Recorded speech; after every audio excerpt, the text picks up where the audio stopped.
L'événement Biopartnering North America a lieu chaque année à Vancouver. Nous y participons depuis 4 ans déjà.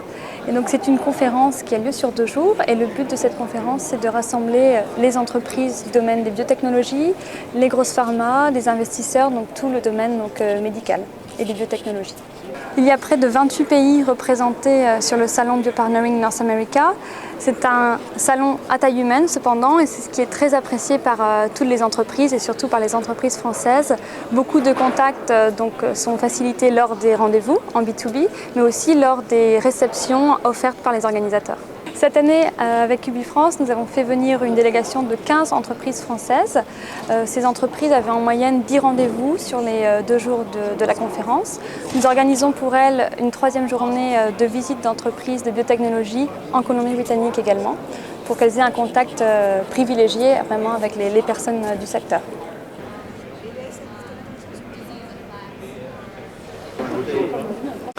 Cohero est spécialisé dans les services à l'industrie pharmaceutique en particulier. Nous avons comme cible prioritaire d'étudier l'influence de produits à visée pharmaceutique sur l'inflammation, les inflammations du type polyarthrite rhumatoïde, du type toutes les inflammations finalement qu'on rencontre au cours de notre vie.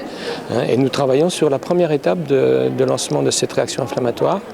Et à l'heure actuelle, donc, nous proposons ce type de service aux industriels de la pharmacie, aux industriels du complément alimentaire, la healthy food aussi, qui est intéressée par ce type d'approche. Comment contrôler et comment avoir de nouveaux produits qui visent à empêcher la réaction inflammatoire d'apparaître. Et à l'heure actuelle, la grande mode, si je puis dire, sur cette cible-là, c'est les relations entre l'inflammation et l'obésité. L'obésité est un grand problème de société à l'heure actuelle, et apparemment donc les effets secondaires de l'obésité à long terme, en particulier le diabète de type 2, seraient en particulier dus à une réponse inflammatoire non contrôlée chez les personnes obèses. Et donc nous travaillons sur ce type d'approche pour mettre au point de nouveaux produits, de nouveaux traitements. C'est la 2e fois que je participe au Biopartnering Vancouver. L'année dernière, j'étais en exploration complète. Je ne savais pas sur quoi j'allais tomber. J'ai eu 13 rendez-vous l'année dernière avec des personnes très différentes, d'horizons très différents, et ça m'a permis d'une part de m'entraîner en anglais, parce que ça, un des soucis qu'on a quand on arrive pour la première fois ici, c'est cette communication en anglais. L'objectif étant bien entendu de communiquer, donc même si l'anglais n'est pas particulièrement efficace, de toute manière les anglophones sont relativement reconnaissants qu'on essaie de parler anglais. Donc ça c'est un premier blocage qu'il faut lever. Ça m'a permis aussi de m'apercevoir que la façon dont je communiquais sur mon projet n'était peut-être pas idéale et qu'il fallait revoir certaines choses. J'ai eu confirmation de ça en revenant cette fois-ci en septembre de l'année dernière, où on a fait une mission à Toronto, Saskatoon et ensuite Vancouver, où là aussi j'ai rencontré à nouveau des acteurs. J'ai pu voir les différences énormes qui existaient entre l'Ontario, Saskatoon et puis Vancouver. Je suis quasiment dans 2 pays différents, dans 2 façons de travailler différentes, dans un environnement différent, des logiques différentes. Donc c'est peut-être aussi différent que de rencontrer un Alsacien puis ensuite un Corse, finalement quelque part. Donc faut vraiment, on apprend les relations entre les gens, les logiques, les priorités, les monopoles. C'est vrai que je n'avais pas non plus percuté qu'il existait des monopoles extrêmement forts au Canada et que si on ne trouve pas la bonne clé, eh bien on peut essayer d'ouvrir la serrure, ça ne marchera jamais. Et pour ça, il faut se faire aider par les gens sur place, il ne faut pas hésiter à utiliser des relais, puis surtout revenir. Moi j'ai déjà prévu de revenir en septembre. Ça coûte cher, ça coûte de l'investissement, du temps. On laisse sa famille à la maison pendant cette période-là, mais si on ne fait pas ça, je pense qu'on a peu de chances de réussir. Donc il faut être obstiné, comme tout chef d'entreprise qui se respecte, je pense.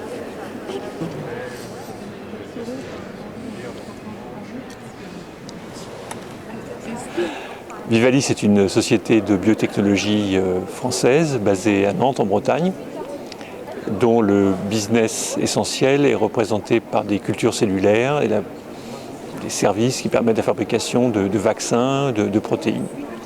Et la raison pour laquelle je suis ici, c'est pour un business latéral de Vivalis et la création d'une spin-off qu'on appellera 3D Therapeutics, qui est autour du développement de produits, de petites molécules pour le traitement de l'hépatite C. Et donc mon objectif, au cours de cette réunion comme d'autres, c'est à la fois de voir si on peut trouver de l'argent auprès des sociétés de capital risque, européennes et américaines, ou bien, c'est aussi un des propos de ce genre de meeting, de trouver des partenariats industriels à des stades précoces ou à des stades moins précoces. Donc voilà à peu près la perspective qui m'a amené ici aujourd'hui. Donc, je suis citoyen français et américain, j'ai vécu 15 ans aux États-Unis, à Chicago pendant 7 ans et puis à San Diego en Californie le reste du temps. Donc je connais bien l'environnement pharmaceutique des petites entreprises pharmaceutiques en particulier en Californie, et des grosses entreprises pharmaceutiques comme Abbott à Chicago. Et c'est vrai qu'ayant été amené à travailler avec des sociétés de capital risque aux États-Unis, moi je les connais, ils me connaissent, donc la levée de fonds est beaucoup plus facile. La difficulté pour des entreprises de capital risque américaines, c'est que investir dans une société française, pas très connue, une spin-off, voilà. Donc le fait que je sois américain, que j'ai dirigé une société aux États-Unis, une start-up, ça aide à un peu de crédibilité, quoi. Je suis venu ici avec un programme, des gens que j'avais envie de contacter. Donc ça c'était la partie programmée et c'était utile, ça s'est passé un peu comme je l'espérais.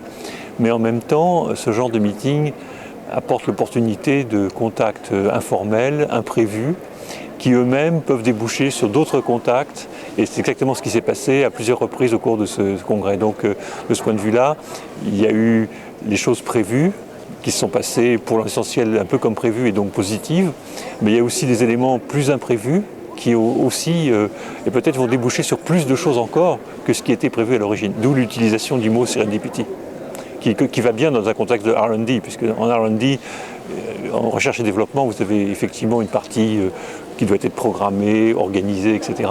Mais de temps en temps, on a le droit d'avoir un peu de chance aussi, quoi.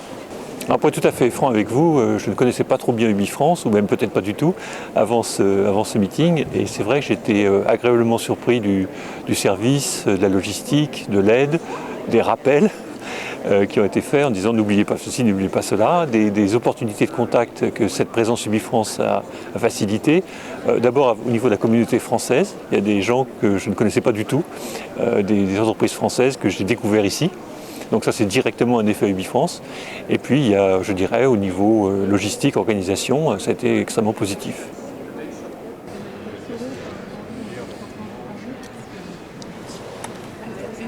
Donc Physiostim est une CRO, donc on est prestataire de services pour l'industrie pharmaceutique et les sociétés de biotechnologie. Nous sommes accrédités BPL, bonne pratique de laboratoire en France.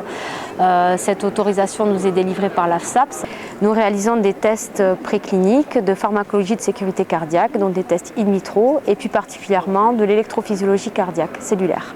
Physiostim est venu sur le salon Biopartnering North America pour rencontrer des industries pharmaceutiques canadiennes et des sociétés biotechnologie canadiennes afin de développer ce secteur de marché que aujourd'hui nous avons du mal à atteindre étant une petite structure française.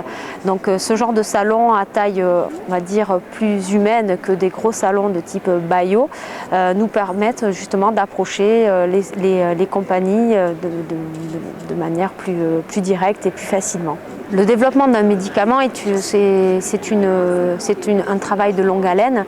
Le service de Physiostim se positionne en phase préclinique, donc phase préclinique ça veut dire avant la clinique. À l'issue des phases de recherche et de lead optimization, les industries pharmaceutiques et les sociétés de biotechnologie doivent soumettre leurs molécules à ces études précliniques. Ça va être des études de patch clamp sur cellules transfectées. On peut travailler aussi sur de l'enregistrement de potentiel d'action ainsi que du cœur isolé perfusi de type Langendorf. Donc ces trois modèles vont nous permettre de mettre en évidence les effets secondaires néfastes au niveau cardiaque de leurs composés.